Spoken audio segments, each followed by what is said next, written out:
નવી પેઢીને સમજવામાં થોડી થાક ખવાય છે, એના વિચારોને આવકારો, એની પાસે ક્યાંક એના વિચારો છે. પરિવર્તન એ સંસારનો નિયમ છે. જ્યારે સાસુ એ વહુને પોખે ને, પહેલી વખત એ પગલા ઘરમાં કરે, નૈસર્ગિક રીતે એ સાસુમાને પોતે જ્યારે વહુ બનીને ઘરમાં આવ્યા હોય એ પરિસ્થિતિ એને યાદ આવી જાય.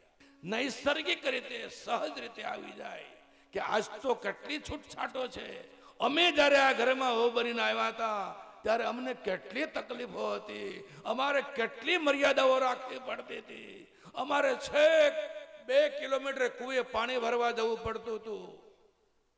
પણ હવે આજ ઘરમાં નળ છે તોય આ નવી વહુએ જવું. ત્યારે નહોતી વ્યવસ્થા એટલે આપણા પૂર્વજો જતા હતા.